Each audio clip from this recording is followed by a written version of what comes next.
नमस्कार। मैं अंकित पटेल आप लोग का स्वागत करता हूं डीसू 247 चैनल पे। और हम लोग आज इस कक्षा में इस लेक्चर में बात करने वाले हैं इतिहास की। इतिहास के चरण की बात करें तो इसे हम लोग 3 चरण में अध्ययन करते हैं: प्राचीन भारत, मध्यकालीन भारत और आधुनिक भारत। अब हम लोग इस प्राचीन भारत, मध्यकालीन भारत और आधुनिक भारत की बात करें तो सबसे पहले हम लोग स्टार्ट करेंगे प्राचीन भारत।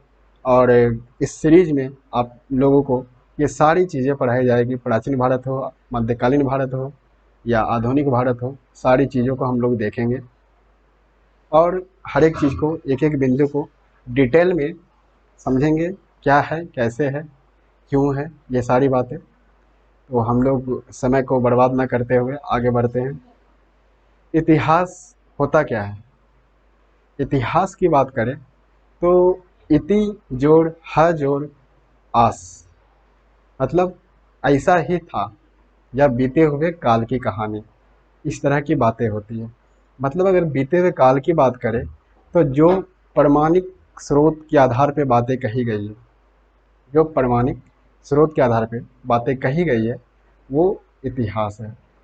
तो इतिहास ये होता है, ठीक है।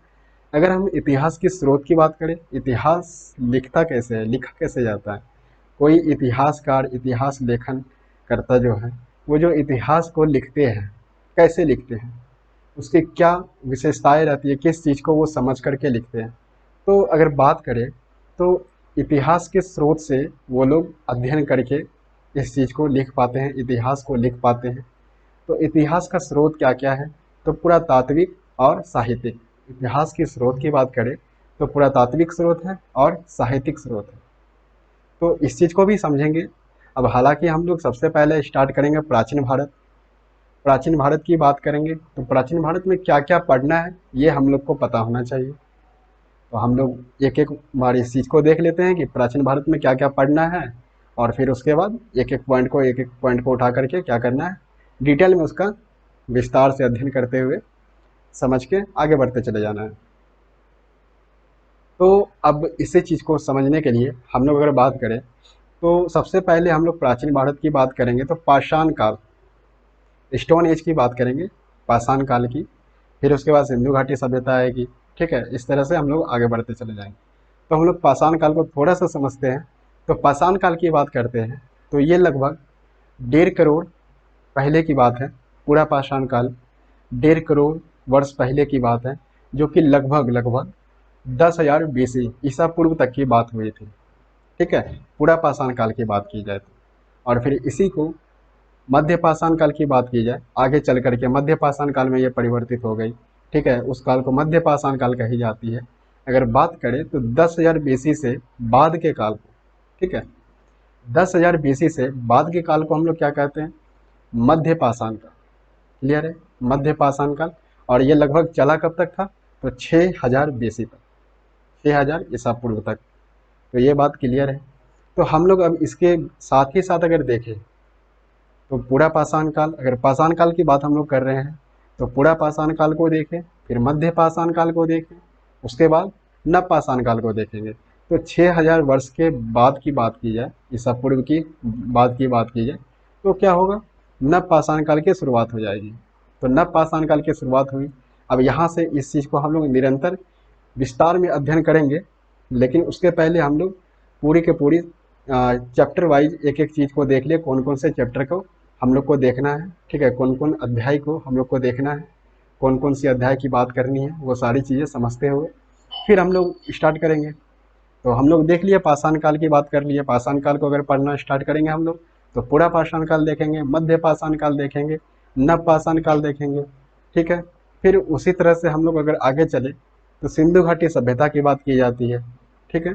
तो सिंधु घाटी सभ्यता की बात की जाए तो ये लगभग 3,000 BC, लगभग 3,000 BC में आरंभिक दौर इसका स्टार्ट हो गया था, नगरीकरण का, ठीक है। आरंभिक दौर अगर बोले तो स्टार्ट हो चुका था 3,000 ईसा पूर्व के आसपास। और इसी चीज़ के साथ साथ अगर हम समझें लगभग 2500 ईसा पूर्व की बात करें तो उन्नत नगर की विकसित होने लग गई, उन्नत नगर विकसित हो चुकी थी, ठीक है। और वो लगभग लगभग सिंधु घाटी सभ्यता की बात करें तो 2000 BC तक, 2000 बीसी तक की बात करें तो वो क्या हो गया कि धीरे धीरे पतन की ओर जाने लग गया। तो सिंधु घाटी सभ्यता धीरे धीरे पतन की ओर जाने लग गया। अब 2000 से 1000 बीसी की बात करें तो इस काल को हम लोग बोलते हैं ताम्रपाषाण काल।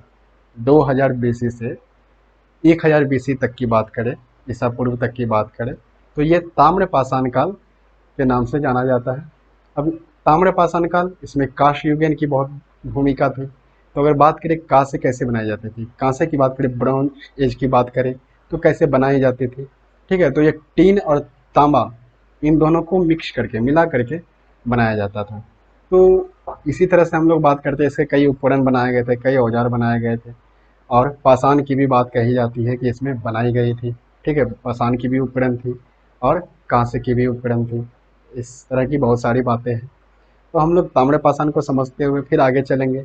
अगर आगे बात करें तो फिर वैदिक काल की कहानी शुरू होगी। वैदिक काल को समझेंगे। अगर वैदिक काल की बात करें तो ये लगभग 1500 बीसी से, ठीक है, 1500 ईसा पूर्व से लेकर के लगभग लगभग 500 ईसा पूर्व, ठीक है, 500 ईसा पूर्व तक की बात होती है। फिर इसको वैदिक काल की काल को समझ करके हम लोग आगे चलेंगे छठी शताब्दी की ओर, छठी सदी की ओर बात करेंगे।